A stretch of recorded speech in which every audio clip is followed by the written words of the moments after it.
We have before us the opportunity to forge for ourselves and for future generations a new world order, a world where the rule of law, not the law of the jungle, governs the conduct of nations.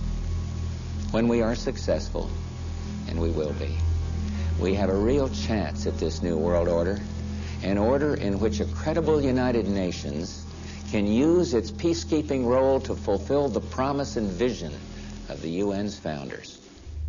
Quick final thought from you, because you say openly in your essay that you're reserving judgment on all of this as we learn more over the next several weeks. But one of the things that you talk about in a broader perspective is global powers trying to rearrange themselves into a new global world order. What we're seeing is a kind of a concerted pushback by these three countries. I think we have to watch it carefully to see whether, in fact, this is the opening of a new moment in international history. Very interesting. Wazir.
Hello, I'm Alex Jones, and I'm a radio and television host based in Austin, Texas.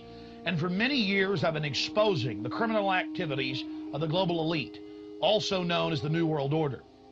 In past films, we've documented the centralization of power, the move towards world government, the attack on the nation state, self-defense, the Second Amendment, family values, that is, the family itself, as well as private property rights. But time and time again in my research, I come, well, eye to eye with something that's even hard for me to believe. And that's that the elite are obsessed with the occult.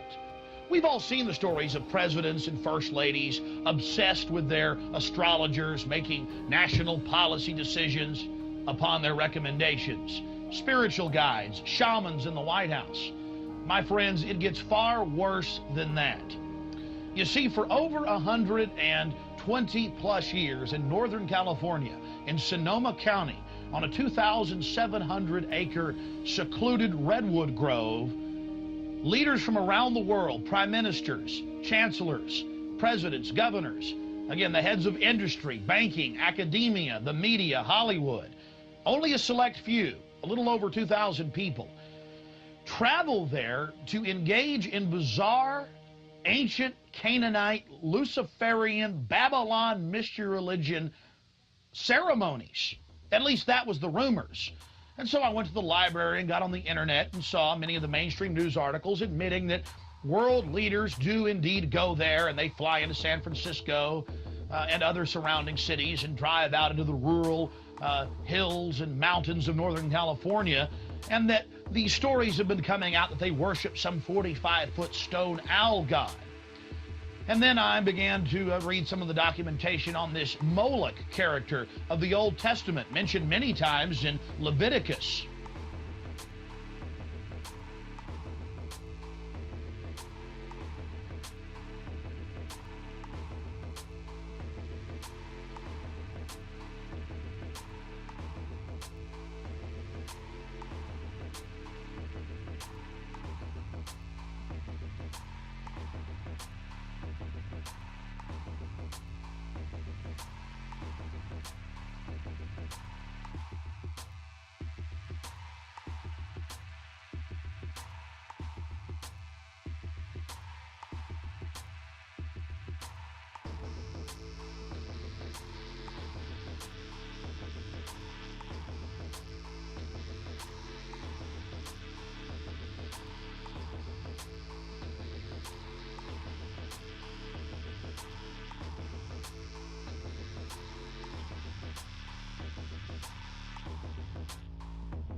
Why are world leaders traveling to the middle of nowhere to worship this thing?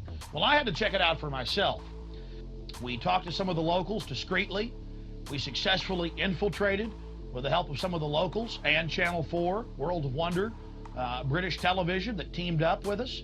And I successfully infiltrated. We were inside 4 hours. That's only one day out of the 2 weeks that they meet there for the admitted Summer Fire Festival of the Bohemian Club. To have world leaders engaging in this type of sickening behavior, mock human sacrifices, they claim, just shocks the very foundations of what Americans believe their leaders to be. And then to have it intimately connected with world government. It doesn't make a lot of sense until you research history. All throughout history, spanning back into the midst of the beginnings of civilization, we see world leaders from the empires of old, from the Aztec kings and priests to Babylonian leaders to ancient Rome, engaging in twisted behavior. Could it be that when you have all the power and all the women and all the money and all the lands and all the art, you have to do something new? You have to go against the basic grain of humanity. That's what we witnessed in Northern California, July 15th, 2000. Get ready to go inside the Bohemian Grove. By the turn of the century, there was already a 10 to 15-year waiting list. Presidents from Howard Taft to Herbert Hoover were on the membership roster. Not to mention, later, famous war general Dwight D. Eisenhower, later to become president. The roster of the Bohemian Club reads like a who's who of the elite. Look at this photo taken inside the Grove back in 1963. There you'll see Ronald Reagan, and sitting two people over from him, later to become president, Richard Milhouse Nixon. They are forced to go and attend and take part in these activities if they wish to be elevated to the highest levels of the geopolitical power structure. Take George Bush Sr., documented member. And then, of course, there's his son. Now, the last four generations of Bushes have also attended the Skull and Bones Society at Yale, well known to be steeped in the occult. Then there's Bill Clinton, a frequent attendee. Upon closer inspection, the entire federal government at the highest levels is infested with Bohemian Club members. And it doesn't stop there. America's private run-for-profit Federal Reserve Bank, from its very inception in 1913, has been run by prominent members of the Bohemian Club. Central Bank Chairman Alan Greenspan was seen leaving the Bohemian Grove only 1 month before he was appointed chairman of the Federal Reserve. Why would David Gergen, presidential advisor to President Clinton, resign from the Bohemian Club and 17 other organizations when it was revealed in 1993? Organizations like the Trilateral Commission, the Council on Foreign Relations, the Bilderberg Group. But it's not just the Washington Times and the Sacramento Bee. You're looking at an illustration from the pages of Parade magazine, February 22nd, 1981. This story was the most accurate and revealing, detailing the so-called mock human sacrifice. Former German Chancellor Helmut Schmidt wrote extensively in his memoirs, Men and Powers, a Political Retrospective, goes into great detail about the secret establishment running the world. The Trilateral Commission, the CFR, the Bilderberg Group, and of course, ladies and gentlemen, the Bohemian Grove, a place that he often talked about being a wonderful hideaway, a place to spend time with Nelson and David Rockefeller, and to talk about world government and steering societies. On page 225 of Men and Powers, he talks about it being one of the most astounding places he had ever visited in the United States, and how that feeling intensified over the years with subsequent visits. The book goes on for page after page discussing the corporate, private, governmental infrastructure of world government. They even admit that they wear bizarre Ku Klux Klan-style robes. And there's even a photo released by the Grove of the ritual being engaged in. They talk about the incredible security surrounding the Grove. And they even admit that a corpse, a sacrifice, is borne across the lake. But it's all in good fun. The long history of men enjoying themselves has even been written about in the gossip column of the San Francisco Chronicle, writing that a man on his own often gets invited back to the camp by gay bohemians. Even 100-year-old annals have admitted the homosexual activities.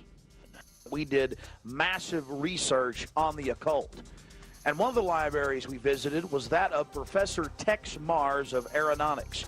He also has written literally dozens of books on the occult. His library was very revealing about the obsession of elitists throughout history with the occult. Front group after front group to conceal and really subvert. But behind all of these groups, there is a small cadre or elite, a core. And what you have done, I think, with the Bohemian Grove is you have exposed one of the premier organizations of the whole New World Order arrangement, you might say. Of course, we can go back in history, all the way back to ancient Egypt, Babylon, or Greece, Rome. And I think you're going to see sort of the roots of the Bohemian Grove, but particularly in the Illuminati era, originating during the French Revolutionary days. You know, there we had the actual Order of the Illuminati, with Adam Weishaupt and all of his evil philosophers, let's just call them, Voltaire and the others. And that has come up all the way to today. Hitler, of course, was a Bohemian. I think it's more Babylon mystery religion. All of the elements are there. Of course, even the owl is a symbol of ancient mystery Babylon. The owl was worshipped by the ancient Egyptians and by the Babylonians. And it's interesting to me that many of the members of the Bohemian Grove have in their homes, as I understand it, small figurines of owls. And I believe they actually worship those owls as a symbol of the deity, the great goddess of Babylon.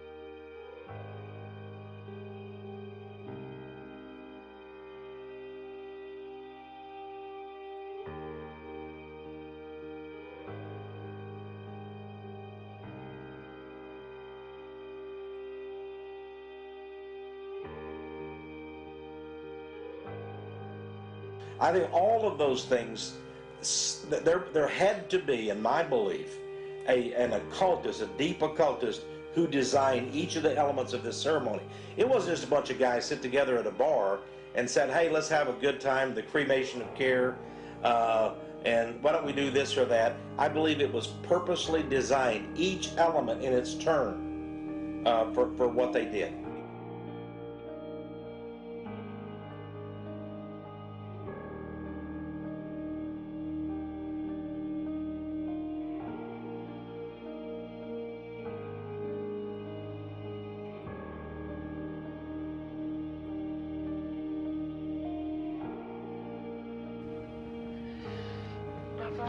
Yeah, pray for us.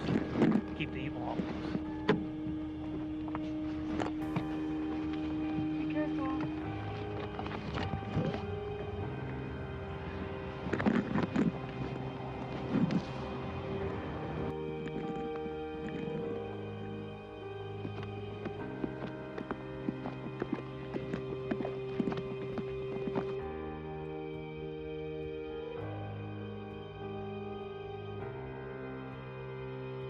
Let's walk on up here for a second.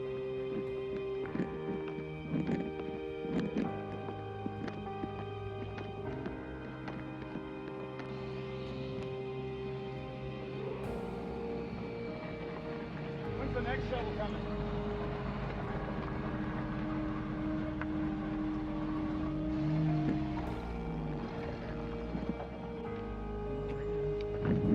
Well, we're inside the Bohemian Grove. We're actually not inside yet, Mike. There's a park going on. Yeah.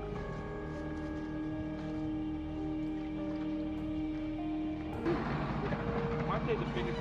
Oh, they are. They're the biggest, like, living thing in here. They're incredibly large. There's one up there that you can drive a car on top of one.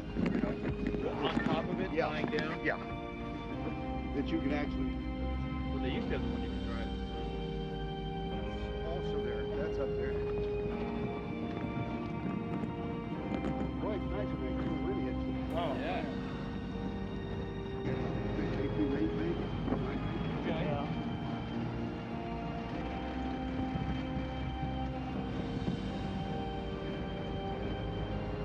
How much did the road cost? This thing. No, the road. The rope. The road. The road. That you Oh, watched? that. Oh, road. Oh, rope. It was 88.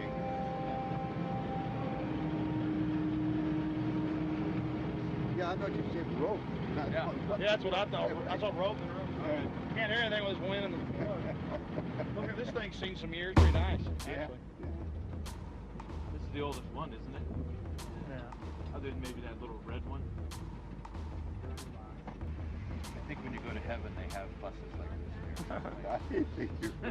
Thank you. Go ahead. Oh, no, go ahead. Yeah, is there another one coming?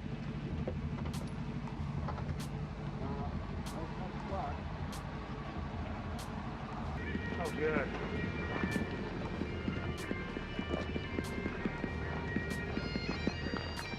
Hey, how are you? Good. See you.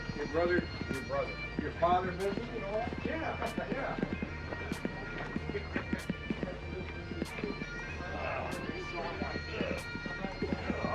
So that Marty thing was like.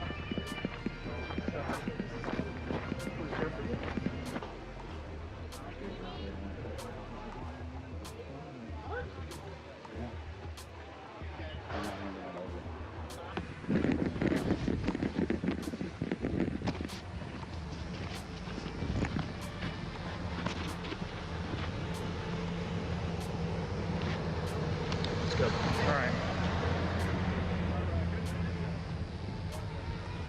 Here's just one of many signs sporting French with skulls adorned with other trappings of death. We also saw signage with Latin and other ancient languages. Now we're about to let you see a little bit of what's going on with the great owl. This is the owl. I'm getting this, Allie. Let's get out of here.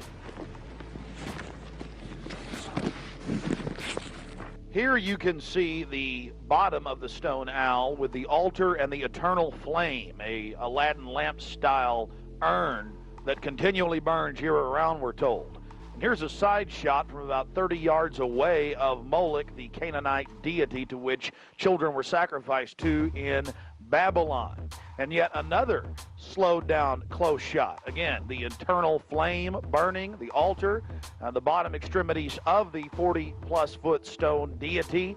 And there is a shot of its head as well. Again, we've slowed down this video because we only actually had about 5 seconds of it on our hidden cameras, so you can have a chance to get a closer look at it. You will see it during the ceremony.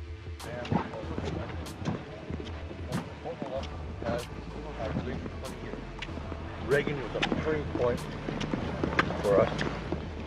Didn't realize at the time it was. And before the cremation of care, all the Bohemian Club members begin a massive feast of revelry.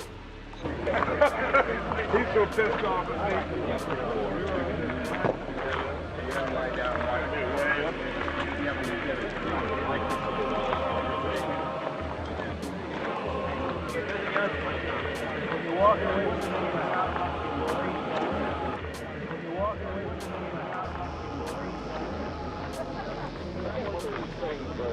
After the feast, cult members travel from the main dining area under the trees out to the eastern side of the lake, where they congregate and prepare themselves to properly thank their deity.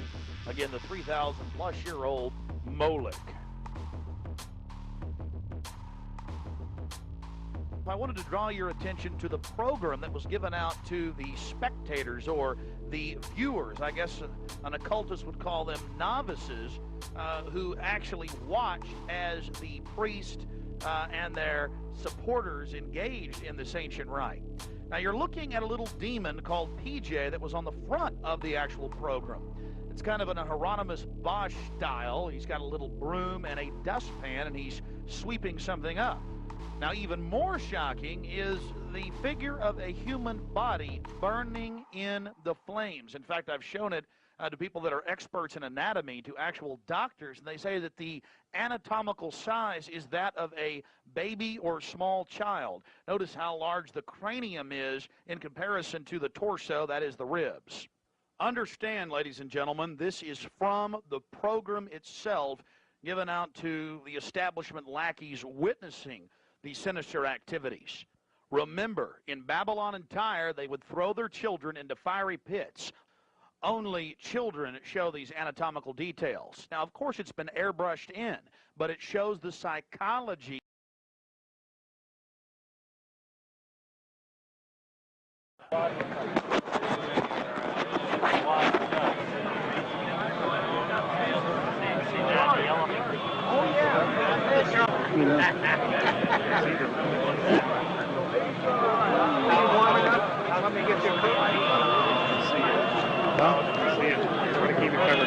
As we sat there in the darkness, not knowing what we were about to see in the gathering crowd, suddenly, across the small lake, we saw a carriage with men in black and brown cloaks, robes, in front and in back, bearing a bound body.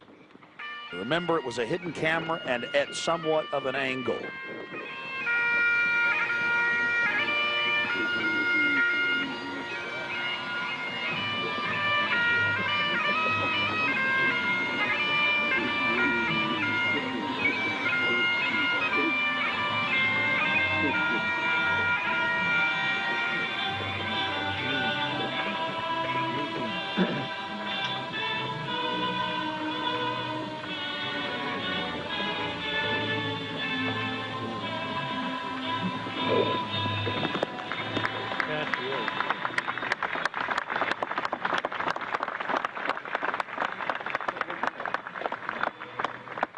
Something particularly pleasing was happening for the Bohemian Grovers with whatever developed with that crowd of men in black and brown and the bound body on the back of the buggy. They drove behind big black tarps they had hanging out of the trees.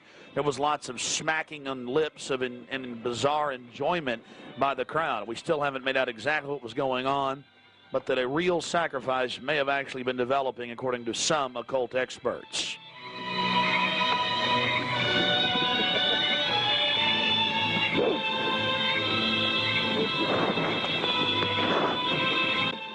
All the time in the darkness across the small lake, the men in black were doing something behind the dark curtains hanging from the redwood trees. Then after about 10 more minutes of music, suddenly all around the owl activity began.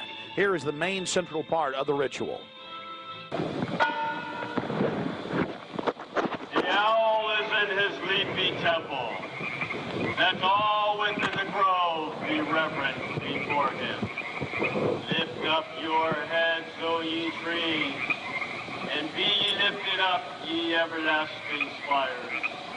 For behold, here is Bohemia's shrine, and holy are the pillars of this house. Breathing spiders, come not near.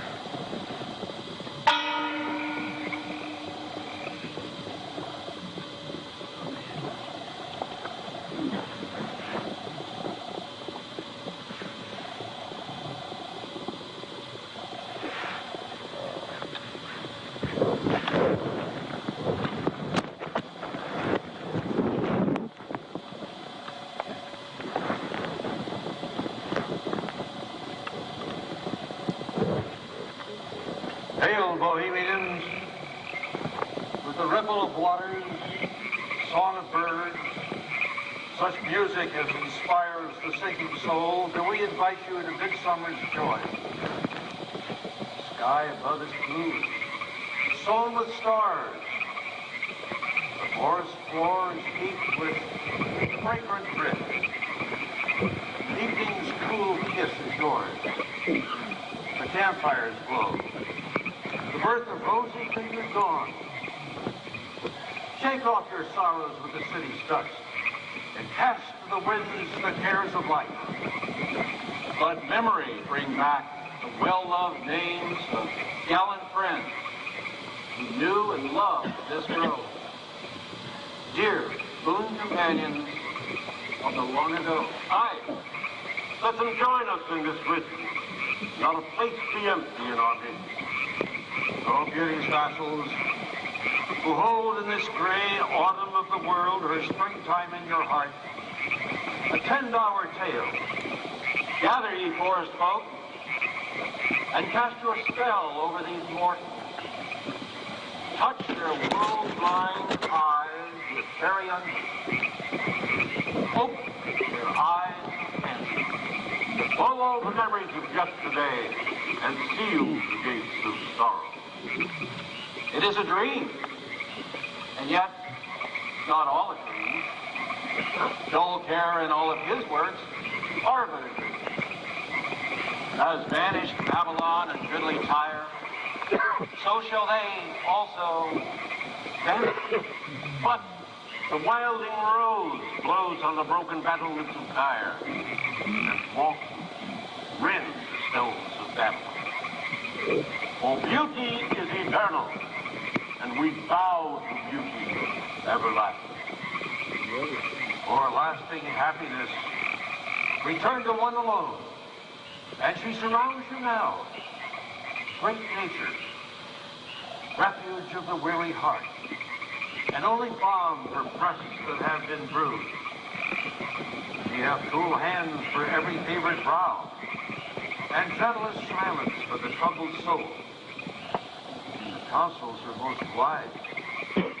She healeth well, having such ministries as calm and sleep.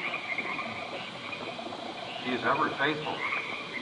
Other friends may fail, but seek ye her in any quiet place. Smiling, she will rise and give to you her kiss. So must ye come as children. Little children that believe nor ever doubt her beauty and her faith, nor deem her tenderness can change or die.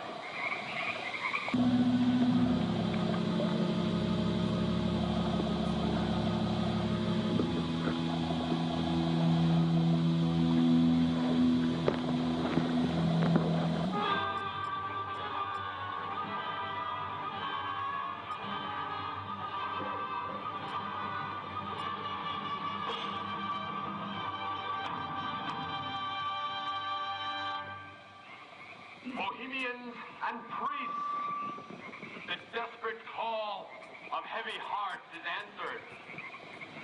By the power of your fellowship, dull care is slain.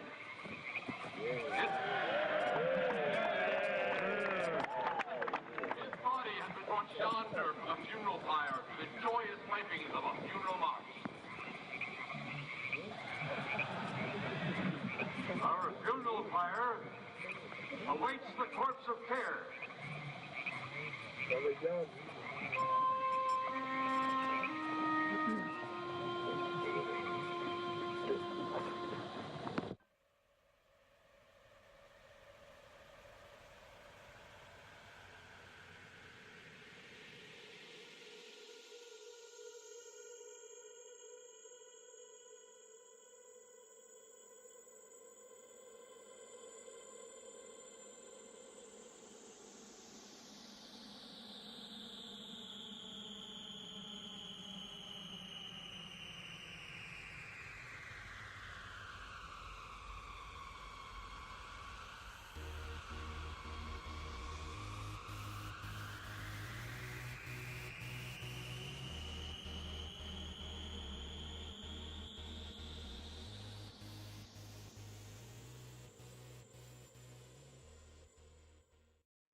Thus buried across the shadowy tide, in all the ancient majesty of death, dull care, arch enemy of beauty. Not for thee the tender tribute or the restful shade. Fire shall have its will of thee, and all the winds make merry with thy dust. Bring fire!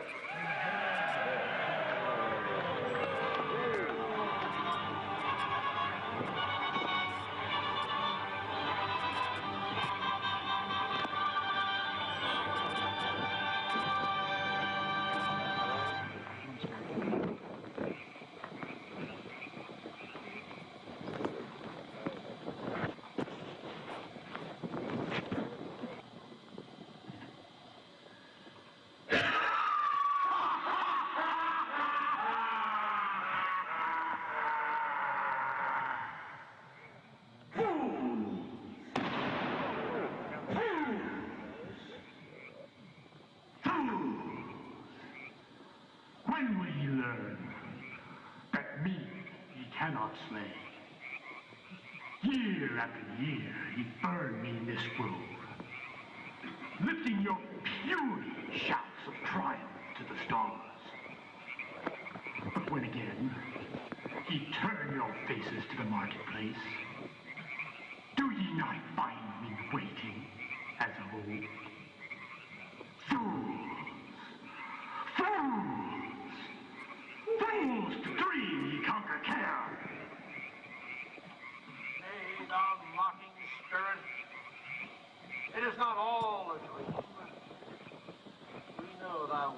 for us, when this our sylvan holiday has ended, we shall meet thee and fight thee as of old, and some of us prevail against thee, and some thou shalt destroy. But this too we know. Year after year within this happy grove, our fellowship bans thee for a space. And thy malevolence which would pursue us here has lost its power under these friendly trees. So shall we burn thee once again this night, and in the flames that eat thine effigy, we shall read the sign, Midsummer sets us free. Ye shall burn me once again!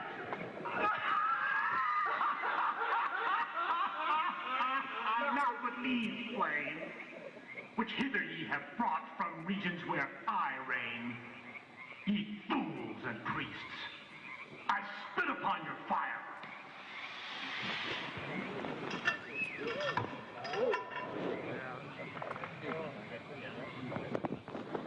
Wow.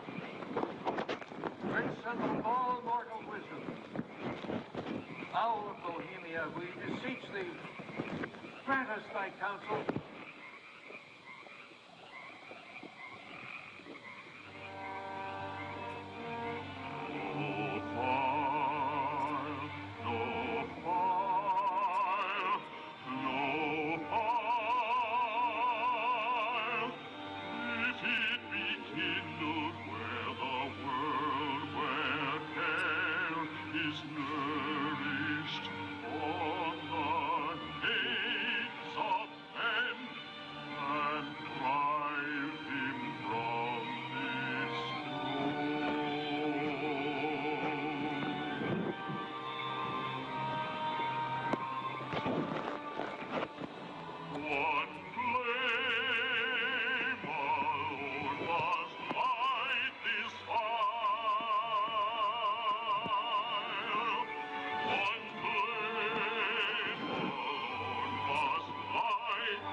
We thank thee for thy adjuration.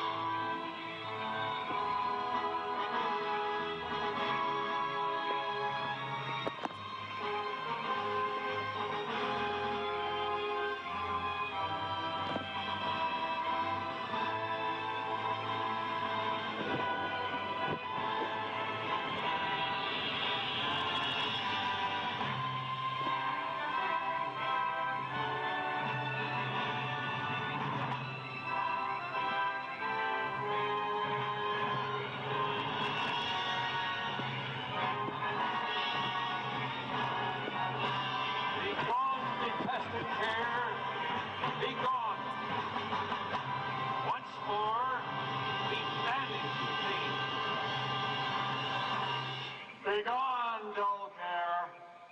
Fire shall have its will of thee. Begone, dull care. And all the winds make merry with thy doubts. Hail, fellowship's eternal flame. Once again, midsummer sets us free.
Now we're going to get to some enhanced video, and we'll go play by play through some of the more occultic statements, like we shall read the sign in your burned effigy, the bound body. That's exactly what the Druids actually did. They would roast cats, goats, oxen, horses, and watch the pain of how they died, and from this extract some type of mystical energy force or power, and also be able to tell the future. Owl of Bohemia, we beseech thee, grant us thy counsel. Upon further research of the ritual you just witnessed, it becomes clear. It is a mixture of the Babylonian Canaanite cult of Moloch fused with ancient Druidic rites, where you have the female side of Satan, which they first call out to in the she, and then towards the horn god with the he, mixed with Masonic rites from Scotland. It's very likely that many of the 1,500 to 2,000 member crowd had really no idea what they were actually watching because it was thinly veiled. Here we have some more enhanced video as the boatman, again with his face painted up like a skull, pulls his boat across the small lake towards the high priest with the red of his cloak visible, with his hand outstretched as if he is pulling the damned soul towards him as they throw off their cares, their conscience for what they have to do in the world. Also, you have the arrangement of the circle of higher level priests around him, the high priest in lighter colors, and then the outer rings of red, and then those in black. This is consistent with the darker workings of the occult, not just with the Western countries, but also worldwide. Now, when you see that black edge coming to the field, that's because we zoomed in on the video, and many times the picture was almost out of the screen, so that's the edge of the field or the view of the camera.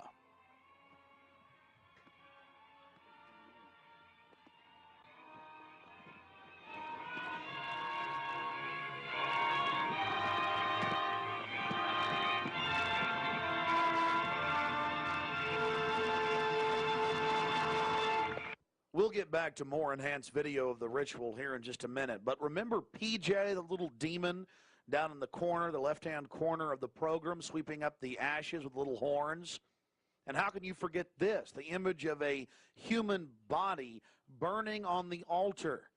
Again, this is what they were handing out to those that were witnessing these macabre activities.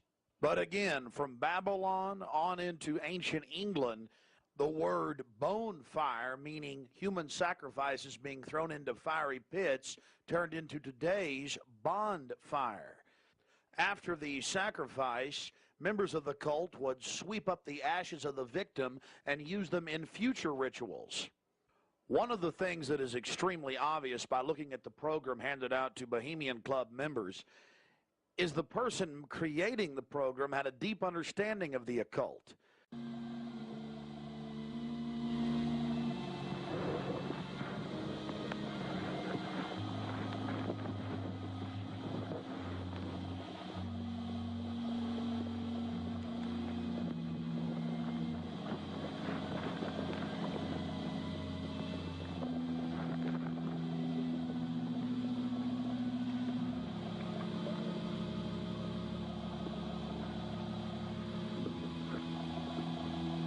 There you see the funeral pyre burning with the effigy of a human. Or it could be real, ladies and gentlemen.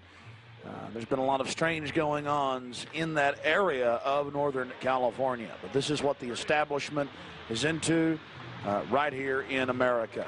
The cremation of care. And this was July 15th, 2000. These people are deadly serious, those taking part in the ceremony. Another point, the pyrotechnics you're seeing going off were being released from beneath little wrought iron crosses about 1.5 feet tall. One of the facets of the ritual that goes deeply into the occult, again, we've already mentioned the Druids at their bonfires or bonfires throwing bodies into fiery pits. after ritually cutting their hearts out or slitting their throats. They talk about reading the sign in the burning effigy, reading the sign. Again, research your history books on the occult, even the Encyclopedia Britannica on what the Druids would engage in. This is just unbelievably macabre and evil.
I guess my question is who is Roman? Roman is a crazy boy who lives in me. And he says the things that I don't want to say. He was born, just a few months ago. I think he was born out of rage. He was conceived in rage. So he bashes everyone. He threatens to beat people, and he's violent. That must be nice to have, like, an ignorant loudmouth who you can just sort of blame every... He wants to be blamed. I don't want to blame him. I ask him to leave, but he can't. He's here for a reason. People have brought him out. People conjured him up. Now he won't leave. To me, music is like spiritual. So it moves you in like a weird way that you cannot teach in school. I'll hear a beat, and words just start coming to me. This is my castle. The world is my stage, It feels like I'm in control.